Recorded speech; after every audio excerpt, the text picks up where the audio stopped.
This is an interview with Sylvan Lutz about his book Little Red Turns Blue.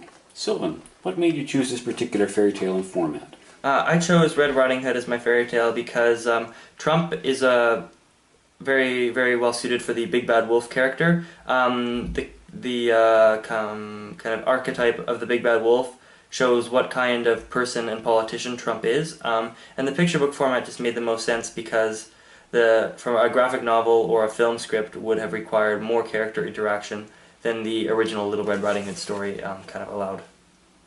Okay, great. So what is the main theme or moral of your story? Well, I answered question 2 and 4 together, the main theme and moral of the story, and the main social message. So the main theme or moral of my story is strongly tied into the social message.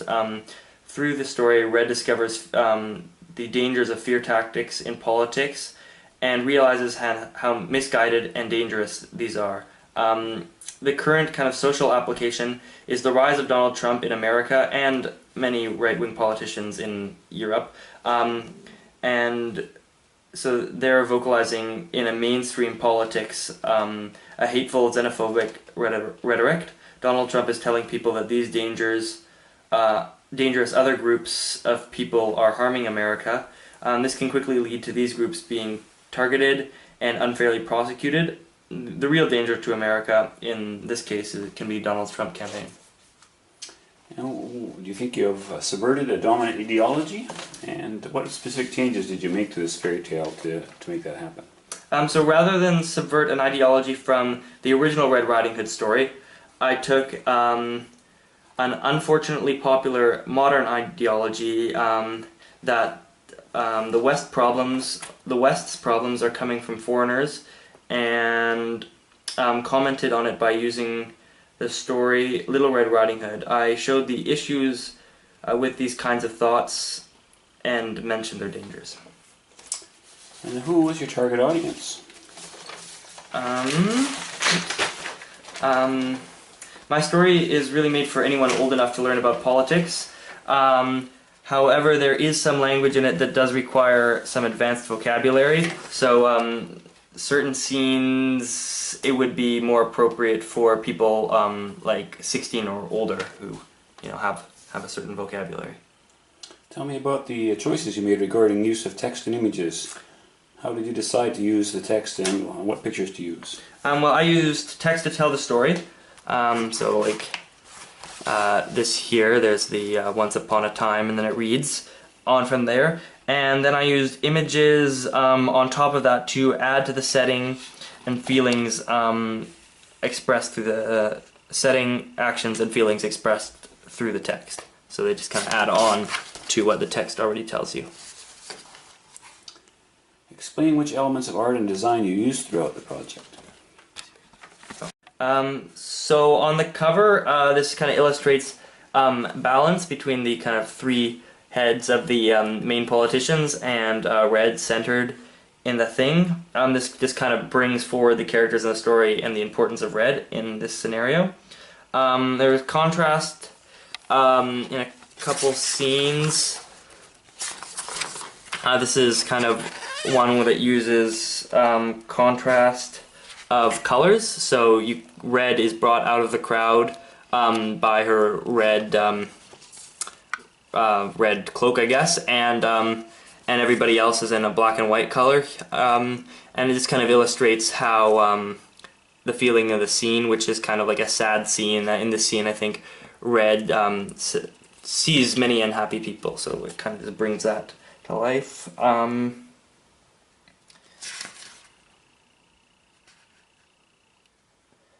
Then in lighting, there was a couple scenes where I had contrast in lighting. Kind of this one brings forward the characters, but a couple more in others. Where are we here? Not yet.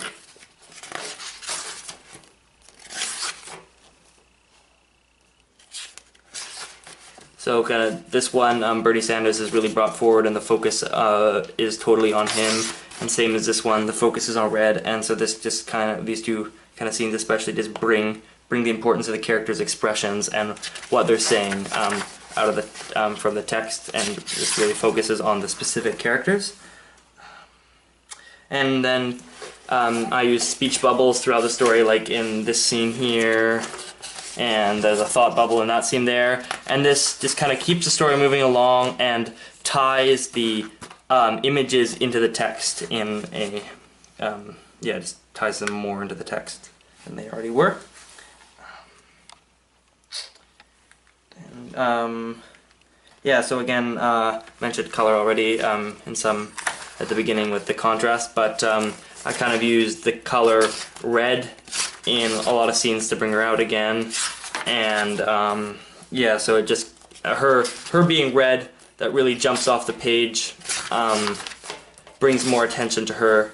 There she is again. That one's a blend in the crowd, but brings her off the page and makes her more important, as well as a lot of the other scenes are this brightly colored. Yeah, so she just kind of jumps off the page with her red cloak in some of these.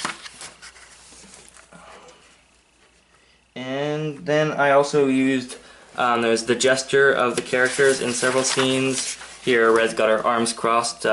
This is when she realizes that it's not actually Trump on scene, and it's Bernie, so you can see that she's got her arms crossed and her eyes, she's just in just kind of disbelief. This, you know, or kind of a surprised shock. This is when she realizes that, you know, Trump is just being racist and xenophobic. And then there's a couple ones where Trump's pointing her out at the beginning. He points her out of the crowd, you know, just gesturing. Then in a couple scenes I have a little bit of movement. For example, here Red's walking up the stairs. I just kind of used, yeah, I didn't use any lines or anything to indicate the movement, but yeah, so that's just a scene where she's walking. And then another scene over here. There's a helicopter taking off, so, you know, kind of clearly helicopters moving in that scene. And there's one other scene where Trump, well, Trump disguised as Bernie is walking, and then kind of Red slows him down. So perspective, I used some close-up shots of Trump standing kind of over Red. Here, yeah, there we are. And that kind of illustrates the power he had over her in that situation. And then for framing, if by framing you mean, you know, kind of bringing attention to the characters in the images, or the kind of not necessarily characters, but centerpiece of the image, there's a variety of different things. Sometimes they're really the only character on the page like that, or sometimes I centered them in front of like a black background and brought them out. Other times, you know, they were, yeah, again, centered in front of a blurry background to kind of illustrate that that's the focal point of the image. Yeah. Yep. And then for repetition, I kind of repeated the red and red cloak again to just in a bunch of scenes really made her kind of the focal point. Sometimes, yeah, and so I think the red cloak in this instance just really helps bring attention to her character and stuff like that. There she is again. And then for typography, I just selected a clear text that's easy to read, and you know, kind of goes along with the kind of picture book fairy tale format. The text works nicely with this, and then again I played with the title a little bit at the front to change the font colors to kind of apply to the story. Yeah, alright, I think that's it for question. So. Whose point of view is the story told from, and how did you show this? So my story is told by the narrator, and it follows Red's journey on her way to see Bernie Sanders. So this is Red, and so it follows Red throughout the story, but it's kind of narrated and the narrator has insight into the thoughts and feelings of certain characters in the book that aren't just read. So, for example, you know, he knows what Trump's plan is and shares that with the reader before any of the other characters in the book know that. And yeah, so the images just follow along with the plot, and you know and go through all the event in the book. So, for example, Red at her house with her new cloak. At the beginning, her dad telling her to go away, go see Bernie Sanders, her walking through the crowded street on her way to him. You know, she gets distracted at a Trump rally, Trump's talking, etc. She talks to Trump. Yeah. Can you say anything more about how you framed the images or used camera angles in your project? So again, that's the one where I used a high angle shot to show Red being intimidated by Donald Trump when they first met. I also used a lot more kind of close-up shots, like this one, for example, to show the expressions on the characters' faces, and in some cases, like their faces, their interactions, like in this scene, you know, you could see kind of the how Red's kind of smug and asking her questions that she already feels like she has an answer to. So yes, you can see the expressions on their faces.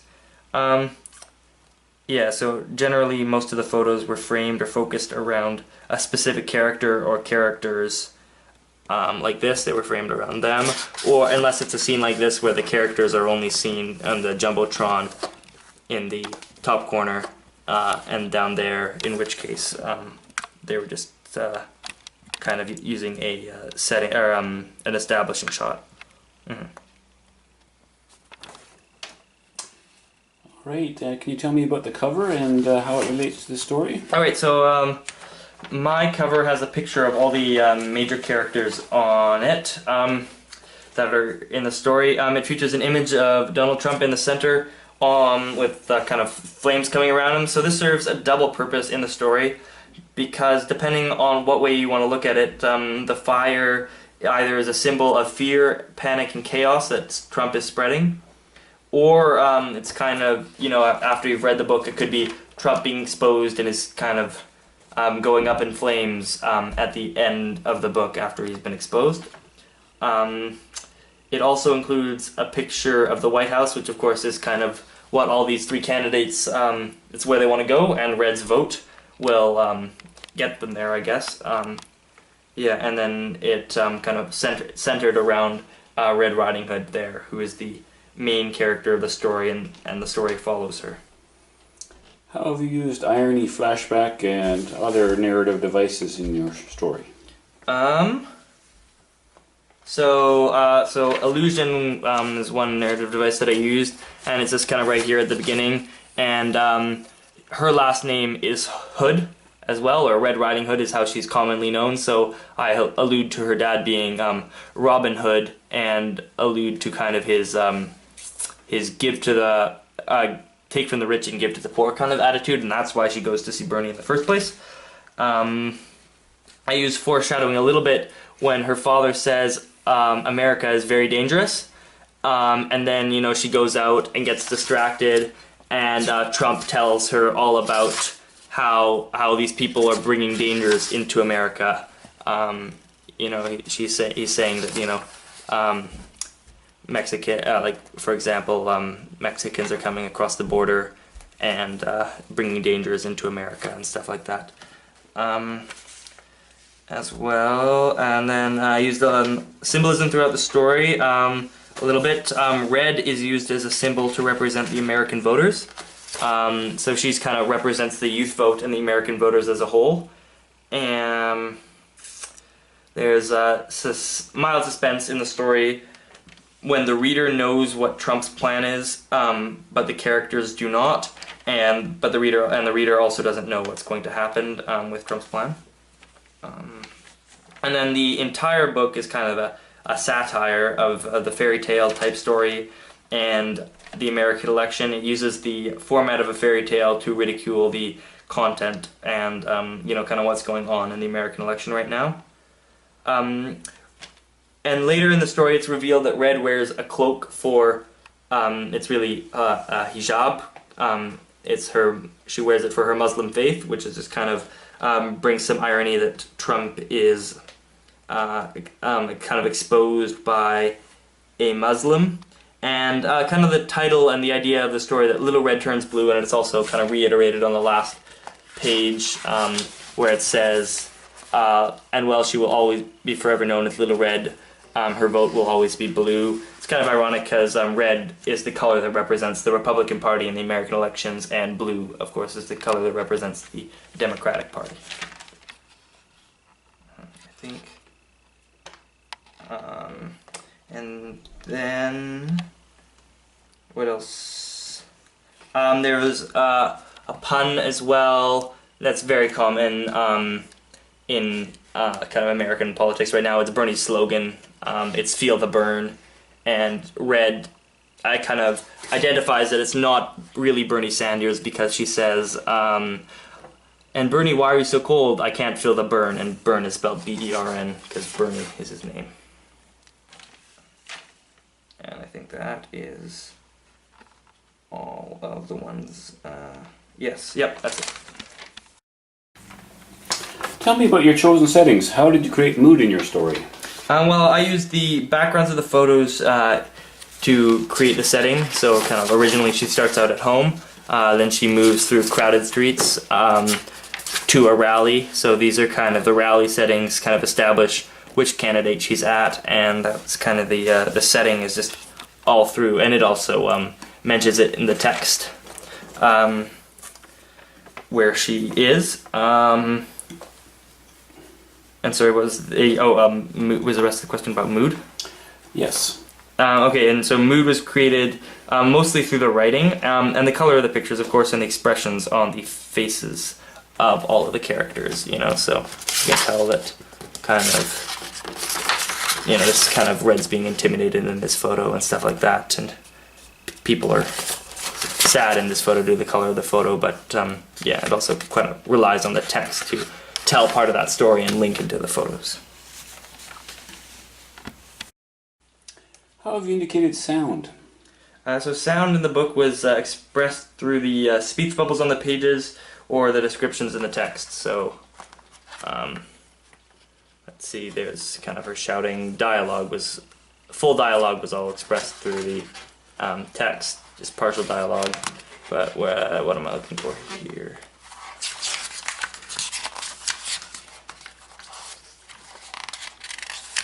So there's sound there, and then there's some sound in the text as well. There's just kind of descriptions of the sound as well. How have you indicated emotion? So emotion was indicated in a combination of text and shots that were close enough to show the expressions on the candidates' faces. So that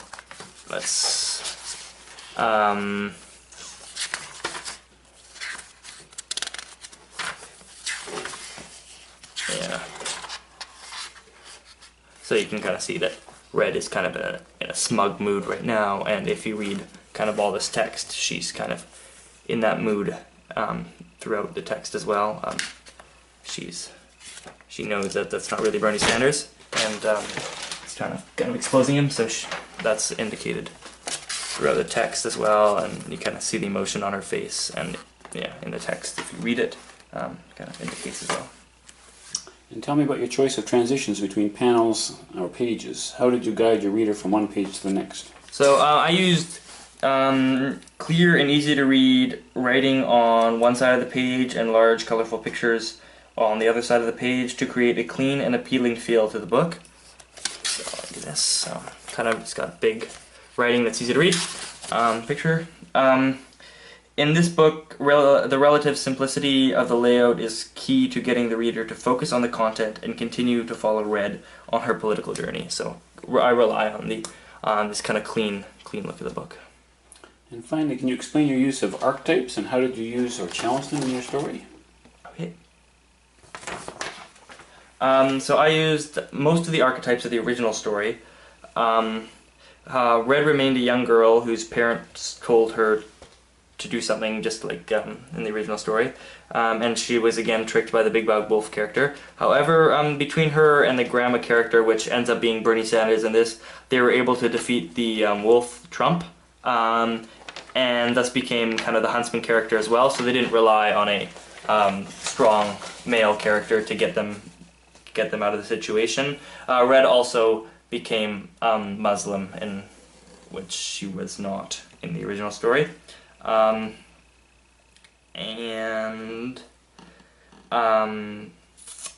the Wolf character remained more or less the same as well.